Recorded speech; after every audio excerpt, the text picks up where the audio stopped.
Well, are you willing to pay more for a beer, cigarettes, or even groceries so your property taxes go down?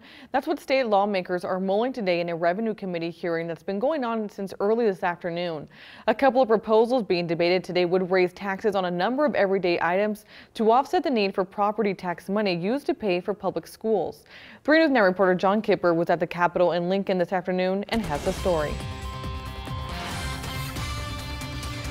It's what many folks say is the state's largest problem: rising property taxes. Property taxes are one of the largest line item expenses for our ag producers and contributing to the red ink in agriculture. That's Senator Tom Breese, who argued for his bill today in Lincoln, one of a few lawmakers who have introduced bills aiming at lowering property taxes. Senator Breese's plan would raise taxes on alcohol and cigarettes while taxing items like candy, pop, and bottled water, which currently aren't taxed. Senator Kurt Friesen's proposal would increase state aid to every public school district, removing the burden on local entities to pay for it. Groceries, among other things, would begin to be taxed. Governor Ricketts is against any tax increases. Instead, he wants to cap the amount local entities can increase property taxes by 3%, and also throwing in $51 million into property tax credits. It's possible that the Revenue Committee could put forward a compromise of all 3 bills. How much of each is still up in the air.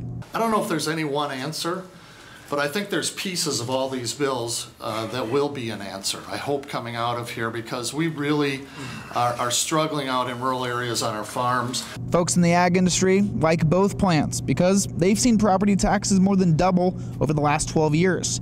Opponents pick those bills apart.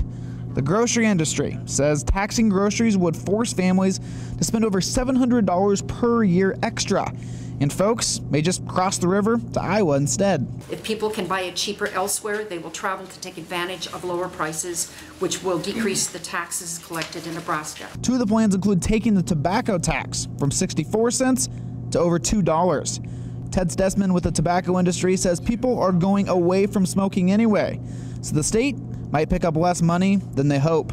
It's not going to be a stable source of revenue for any body of government, whether it's the federal or the states.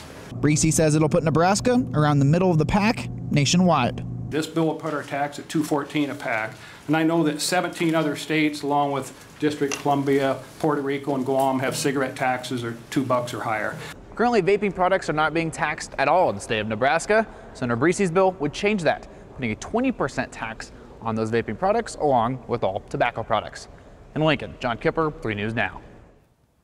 Governor Ricketts has said that he would likely veto any legislation that raises taxes, meaning a bill that does that would need 33 of the 49 senators to override the governor.